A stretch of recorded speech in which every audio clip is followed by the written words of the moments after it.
جیسا کہ میں نے بیان کیا تھا، کوئی ایک بھی ایسی بات نہیں جو اس سے پہلے دشمنان اسلام نے کی ہو اور انہوں نے اختیار نہ کر لی۔ چنانچہ حضرت محمد مصطفیٰ صلی اللہ علیہ وآلہ وسلم کو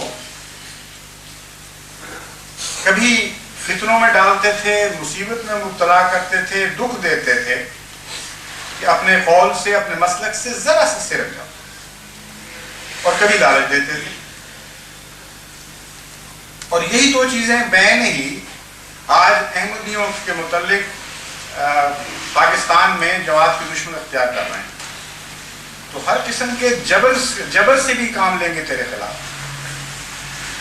اور اگر تو جبر سے نہیں مانے گا تو یہ کہیں گے کہ اچھا تم ہماری بات مان کے دیکھو، ہم تمہیں سینے سے لگا لیں گے۔ اذا لاتخذوک خلیلا، اگر تم ان کی بات مانو گے تو تمہیں یہ ضرور سینے سے لگا لیں گے۔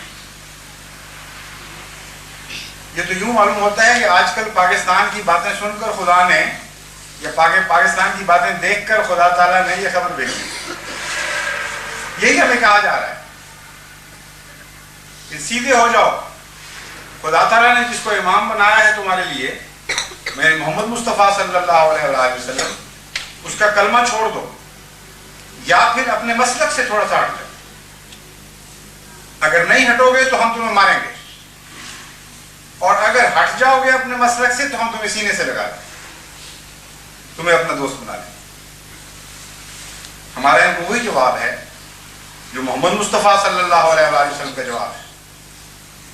اے خدا کے مقابل پر ہمیں سینے سے لگانے والا، ہم ان سینوں پر تھوکتے بھی نہیں ہیں خدا کے مقابل پر، لعنت ڈالتے ہیں ان سینوں پر جو محمد مصطفیٰ صلی اللہ علیہ وآلہ وسلم کے دشمنوں کا جذبہ اپنے اندر سمیٹے ہوئے ہیں۔ ہمیں تو محمد مصطفیٰ کے قدموں کی خاک ان سینوں سے کروڑوں اربوں گنا زیادہ پیاری۔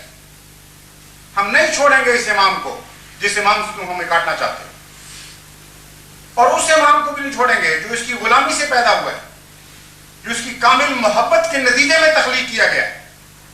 اس سے بڑھ کر عاشق صادق کبھی اسلام میں پیدا نہیں ہوا، جو جس طرح حضرت مرزا غلام احمد قادیانی علیہ السلام نے حضرت محمد مصطفیٰ صلی اللہ علیہ وسلم سے محبت کی اور آپ کے عشق میں اپنا سب کچھ لٹا دیا۔ نہ ہم اپنے امام کامل حضرت محمد مصطفیٰ صلی اللہ علیہ وسلم کو چھوڑیں گے، نہ اس امام مہدی کو چھوڑیں گے جو آپ کی خاطر بنایا گیا، جو آپ کے پیغام کو دنیا میں شائع کرنے کے لیے خدا تعالیٰ نے مبعوث فرمایا، جو آپ کی قدموں کے خاک کی مٹی سے بنایا گیا ہے۔ کیسے ممکن ہے کہ تمہارے سینوں میں لگنے کی خاطر ہم ان مقدس وجودوں کی خاک پاک چھوڑ دیں گے؟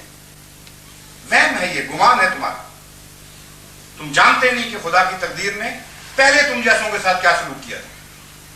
تمہارا ماضی بھی اندھا ہے، تمہارا مستقبل بھی اندھا ہے۔